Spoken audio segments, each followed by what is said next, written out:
Assalamualaikum warahmatullahi wabarakatuh. Perkenalkan, nama saya Muhammad Fatih Hidayah dari kelas 10 IPA 1, MAN 1 Kota Padang. Kali ini saya akan membahas tentang perkembangan teori atom dengan guru pembimbing Ibu Desmieni. Perkembangan teori atom dilakukan untuk menyempurnakan teori sebelumnya.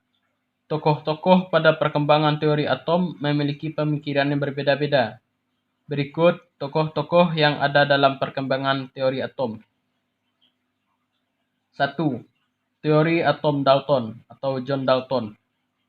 Menurut Dalton, atom diibaratkan seperti bola pejal atau tolak peluru.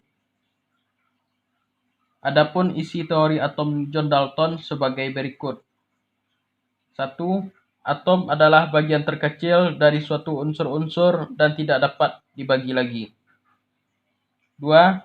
Atom-atom sejenis mempunyai sifat yang sama, sedangkan atom-atom dengan unsur tidak sejenis memiliki sifat yang berbeda-beda.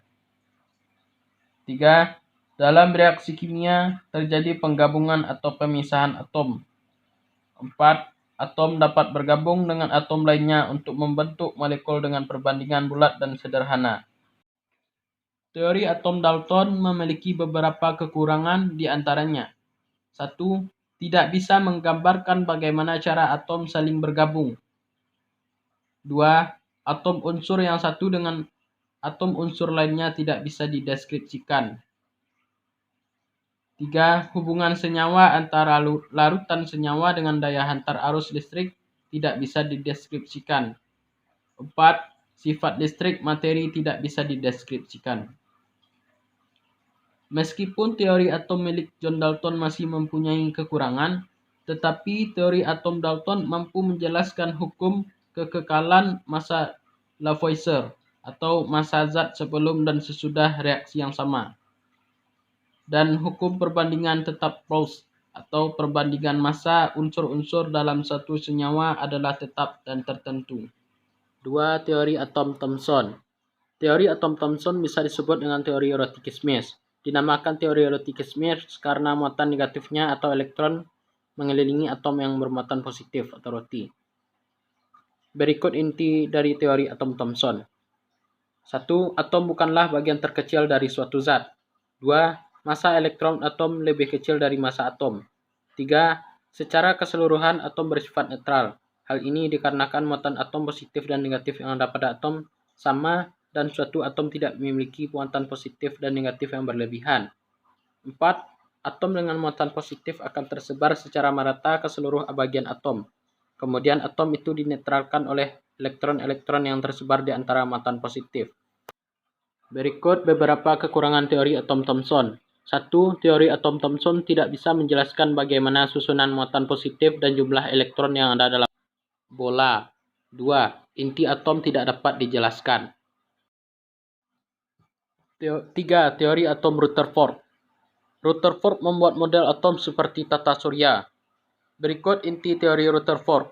1. Atom terdiri atas inti atom yang bermuatan positif dan dikelilingi elektron-elektron yang bermuatan negatif, seperti model tata surya. 2. Atom bersifat netral karena muatan positif sebanding dengan muatan negatif. 3. Selama mengitari inti, gaya sentripetal pada elektron terbentuk oleh gaya tarik-menarik antara elektron dengan gaya inti atom. Berikut kekurangan teori Rutherford. 1. Teori atom ini tidak bisa mendeskripsikan cara rotasi dari inti atom dan letak dari elektron. 2. Teori atom ini tidak bisa mendeskripsikan spektrum garis yang ada pada atom hidrogen. 3. Energi atom menjadi tidak stabil karena elektron yang bergerak akan memancarkan energi. 4. Teori atom Bohr. Teori atom Bohr dapat disimpulkan menjadi 4 inti, yaitu 1. Elektron mengelilingi atom pada orbit tertentu.